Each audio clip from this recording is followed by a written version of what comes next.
This thing is just the ultimate cruiser.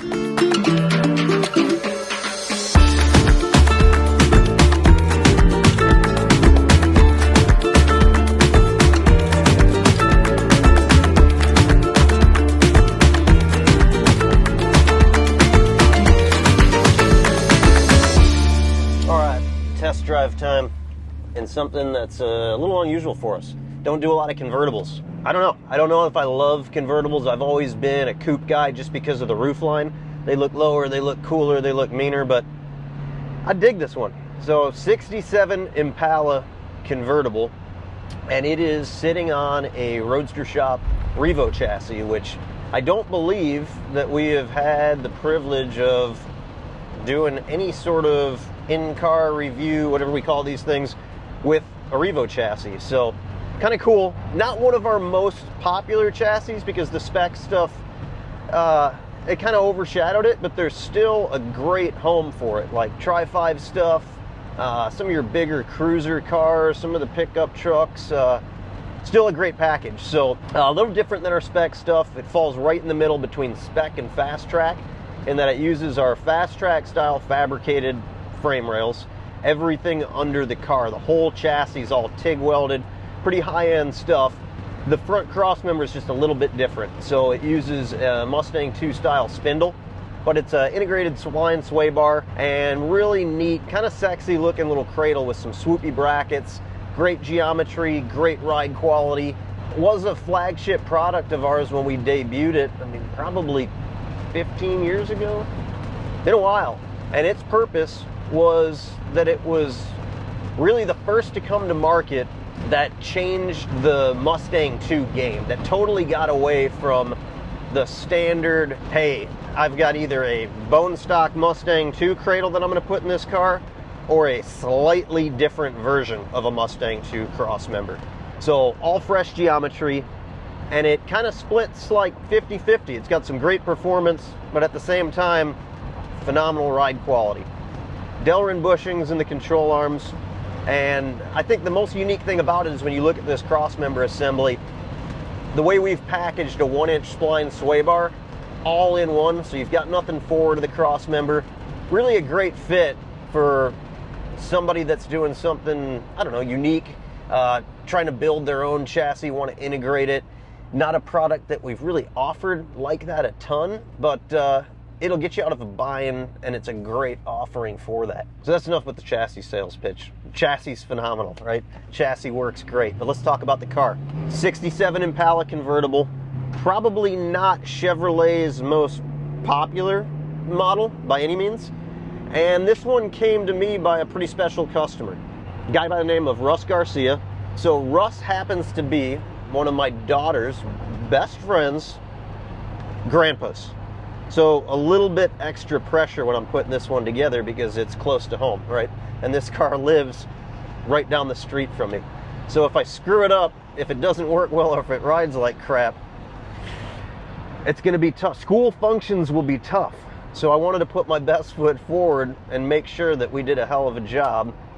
And I think we delivered. I think Russ is gonna be super stoked about this car because it does exactly what he's looking for.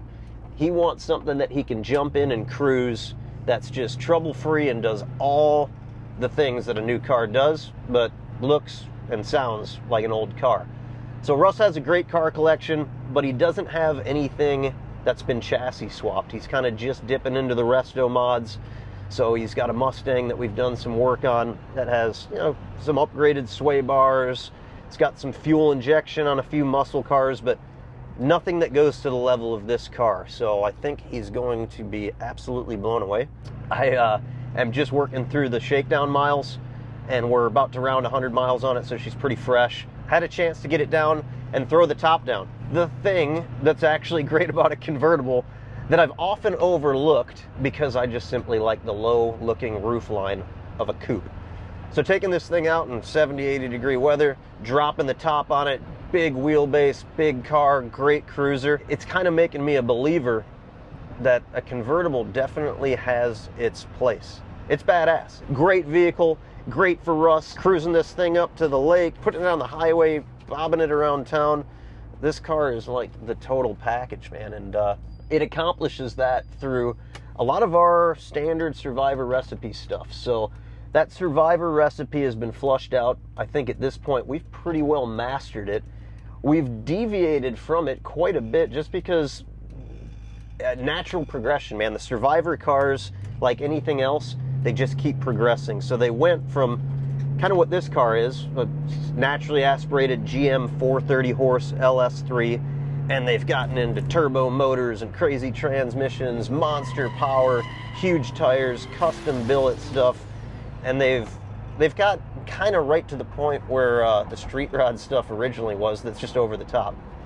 That's cool, but so is this. This is a great example of what you can do with an already restored car without completely breaking the bank. I mean, it's by no means a cheap date, right? But it's relatively digestible. So I'll walk you through some of the stuff on this car. Like I said, Revo chassis, solid axle, 9-inch rear, 430 horse GM LS3, which is probably the go-to for anything that you're not looking to just break the tires loose and scare the shit out of yourself, but you want to drive it and enjoy it. This thing will cruise. I mean, I don't even know what to compare it to. They just cruise great. Backed with a 4L60 from Bowler Transmission. 4L60 works phenomenal in this environment. I'm not a huge advocate for 4L60s once you start getting up in the horsepower, but living behind a LS3 430 horse, it doesn't need anything else. The shift points are great, downshift's great, kicks into overdrive great. It just does what you need it to do when you need to do it. Terrible looking engine when it comes out of the crate. Plasticky, looks like you pulled it out of a late 90s Camaro. Nothing worth popping the hood on. The novelty, I think, is long gone of just showcasing that you put an LS fuel injected engine in it. So we dressed it up. Top mount throttle body on a Holley intake with a drive-by-wire throttle body. You're able to take that stock LS3 throttle body, just plop it right there on the top. We drill and tap the top of that manifold, put the 4 fasteners in it, and then it's got a LS Classics air cleaner base, and that's mated to the factory air cleaner on it. So it's got a snorkel air cleaner and a chrome lid. Chris Gray whipped up some of our sweet little decals that call out the LS3 horsepower, all live in kind of the factory font and the factory style. So just a nice, cool little detail that we slide in there. LS Classics valve cover adapters as well. So those are taking a small block valve cover, original to the car, kind of era appropriate. Started off with all the GM orange stuff, and it just didn't look right. Russ came down, he checked it out, wanted a little bit more pop, some pizzazz under the hood. Swapped it all out for chrome. So the nice thing about that is when you're just grabbing a relatively inexpensive factory reproduction Chevy small block valve cover, you can do that. You can look at it and say, probably looks better chrome without breaking the bank. You're not tossing a pair of $1,500 billet valve covers. Threw the chrome ones on, did some decals up on those and the little rectangular flat embossment that they've got on it. So some cool little call outs there that just give the engine a little personality and let you know what it is. Firewall's been smoothed, all satin black. CNR radiator with big 19-inch PWM controlled fan. Beyond that, engine bay is pretty stock. Just some nice tidy plumbing throughout. Holley front drive on this particular one. Again, I say it every time, high horsepower stuff, really wild, badass modern motors. Always using a Wegner drive. When we're doing some of these more vintage inspired ones, I'll use that Holley drive just because I kind of like the all-in-one cast water pump that puts the accessories right on top of it. Just a slick little unit. Sound comes by the way of 2.5-inch stainless exhaust that's going through Borla XR mufflers. We've got our Helmholtz style resonator tubes on it just to kill off the exhaust drone. Up and over the axle and out the back with some turn downs. This chassis, it just lended itself with the floor pan and everything of the car to get a 5-inch stroke shock in it and still let us go up and over the axle housing with 2.5-inch exhaust, and all packaged just really, really well. All that's built into the chassis design. When you look under this car, the chassis is kind of pre-configured for your exhaust routing, exhaust hangers, brake line routing, fuel routing. All that's figured out ahead of time. Gas tank mounting provisions, big 25-gallon stainless tank in the back with a Camaro SS pump, PWM controlled by a VaporWorks controller. So that's a single dash 6 line from the back up front. No pressure regulators, no extra bullshit. Just a simple little module that you wire in with a tiny little set screw to adjust your fuel pressure. Great unit. It's kind of like a plug it in and forget about it. It'll last forever type of application. The remainder of the build, we didn't touch the exterior of this car other than having Matt's detailing go through and perform an absolutely unbelievable change. You got to see the before and after on this thing is unbelievable of what you can do with just a little polish job. So woke the paint up on it, replaced a few trim pieces here and there. This car gave me a pretty good lesson in navigating Facebook Marketplace, because it's an unusual year that they really don't make a single damn part for. So looking for a few little trim pieces and some bezels around the rear tail lights. Man, you encounter some characters on Facebook Marketplace, but what a great resource for finding just unusual parts and pieces. So absolutely critical in getting this car across the finish line and finding those unusual NOS hard to find bits and pieces. Since the exterior is basically stock, there's not a tremendous amount to talk about there. What makes this car really is the stance and the wheels and tires. So when the car came in the door, full disclosure, it really didn't do a lot for me. I mean, you look at some cars and they just hit you, right? A 67 Mustang Fastback, who doesn't like it? It's got beautiful lines. The car's sexy. You know, you've got a lot of different wheel and tire choices, a couple different directions to go, and you just know it's going to be badass. You can see it right away. This one took a little thinking. You know, it was a little bit of a head scratcher, but as soon as we scanned it and started playing with the chassis, it instantly started growing on me. Went with a pretty big diameter rear tire on it, which I think helps. It gives the car some attitude. And then the red lines, and the red lines absolutely set it off.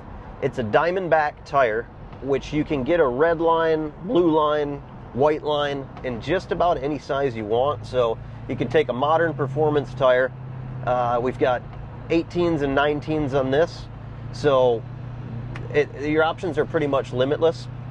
And this car worked out pretty well for wheel packaging, in that we were able to fit an off-the-shelf American Racing rally wheel, which it's not something you can always do. It's a great price point on the wheels, phenomenal looking wheel, and it spares you the expense of a crazy high-end 3-piece wheel. You just can't always accommodate the increments of backspace that they offer. So we sized the rear end appropriately to make sure we can house it. And I don't know off the top of my head what the tire size is on it, but I want to say it's like a 275/40, something like that. It's got some width on it and it's got some meat.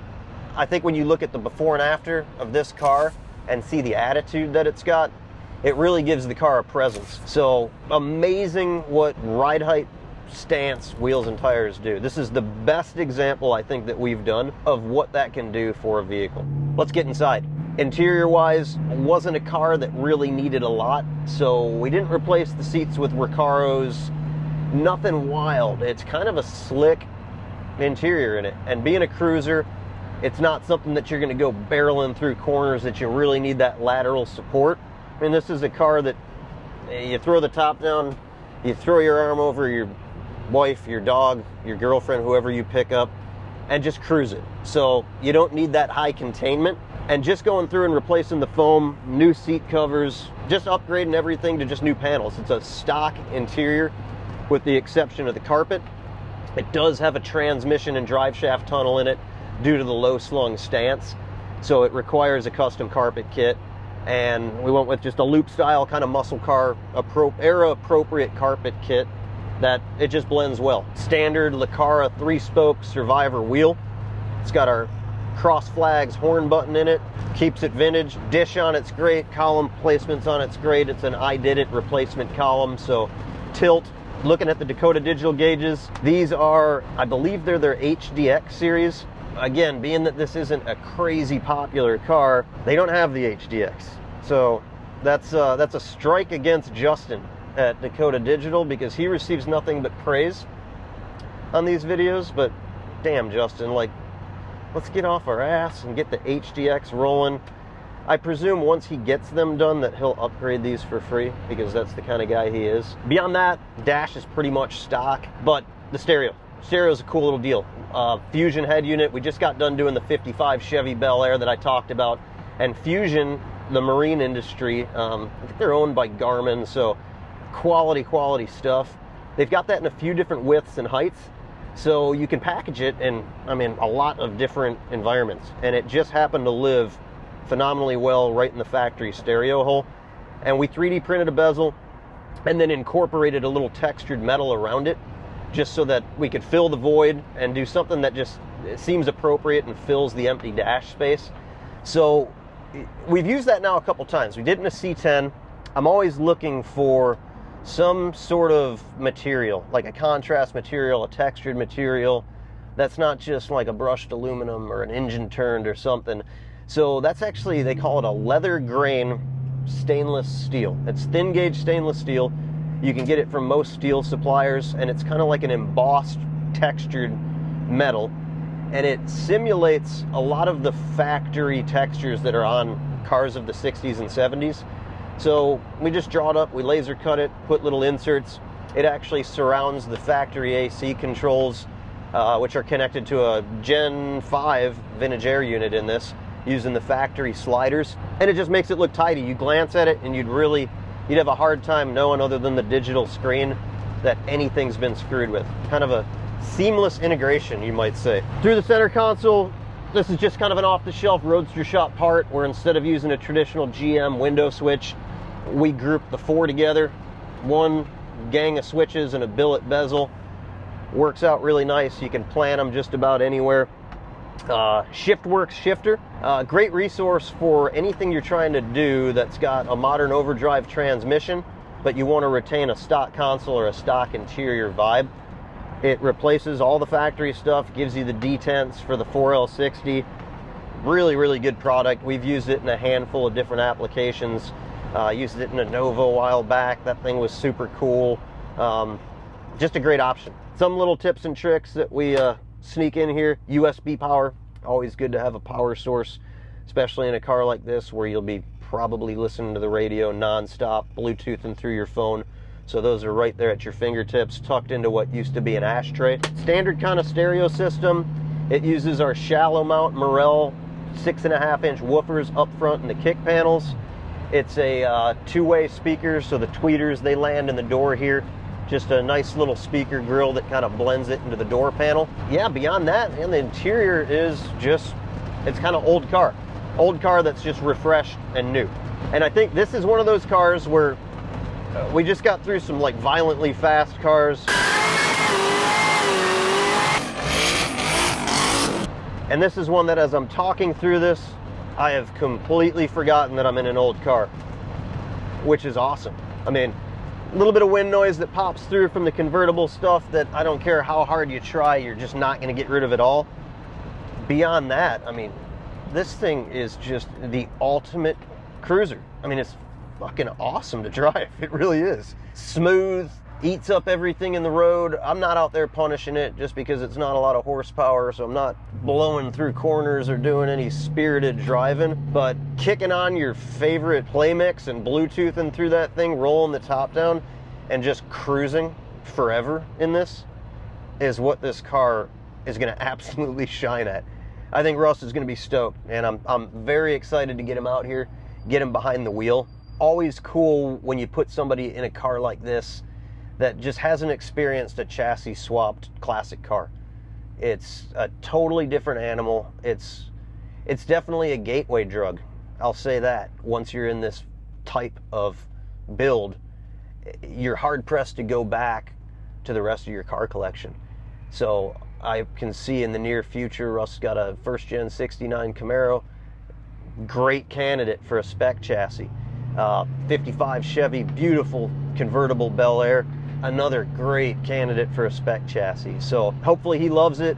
I'm certainly an enabler, you know, a drug dealer, I guess you could call me. I'm not your wife's favorite person, but I think Russ is going to love it, and that's all that matters. So stay tuned. We're going to button up a few last minute details, and we're bringing him out here. We're going to do some more cruising in this thing. and we'll hear it from the horse's mouth. That way you guys know that I'm not bullshitting you, because I tell you all these are good, but unless you're hearing it from the customer, I could be lying to you. Not likely, but we'll hear it from Russ. Stay tuned, guys.